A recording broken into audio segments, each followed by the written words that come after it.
I decided to start with this beautiful piece of advice to myself and then to yourselves. Every one of us deserves to grow in a positive way, be it connected to the worldly life or your connection with the Almighty that will help you in the hereafter as well. In the same way, the growth belongs to Allah. We are facing challenges upon challenges across the globe where people begin to pick on us and our beliefs.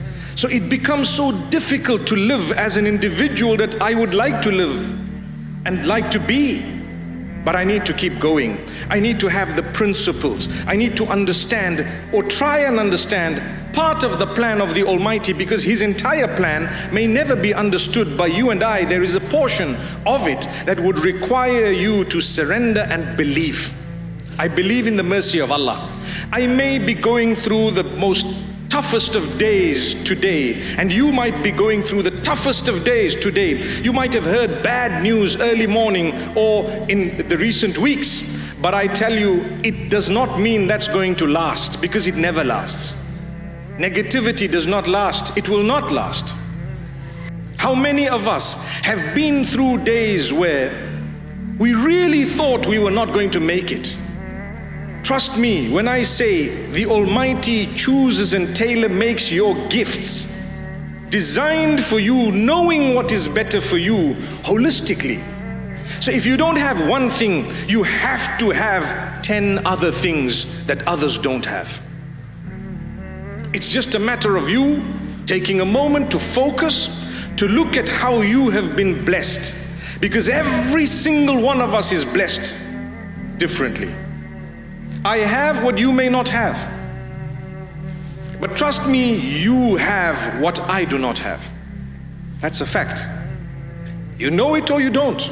Unfortunately, in the material world, success is gauged by how much money you have. And fortunately for a believer, we do know and we are convinced that that's not everything. Because had wealth been directly connected to the pleasure of the Almighty, the wealthiest of the lot would have been none other than Prophet Muhammad, may peace be upon him. But he went through challenges. He lost in his life his own children, one after the other. Was he not loved by Allah? He was loved more than you and I, more than anyone and everyone. We call him the best of creation, the most noble of all prophets. That's what we call him. That's what we believe. That being the case, he went through challenges. He went through hardship. People spoke negatively about him. Don't they speak negatively about us? Would that not then be a sign of the love of the Almighty when you face a challenge? I look at it from that particular angle, that when the Almighty says, I've created you to test you, no matter where you are, what you've done, where you've been in the past is exactly that. It's the past. So Muhammad, peace be upon him, went through challenge upon challenge. They said things about him. Wow. They called him a sorcerer. They called him someone who's just after money and power. They said so many nasty things. Some of these nasty things, don't they say about us? Well, I tell you, that is a sign that the Almighty has chosen you to go through this test, similar to that of His most beloved. So don't worry.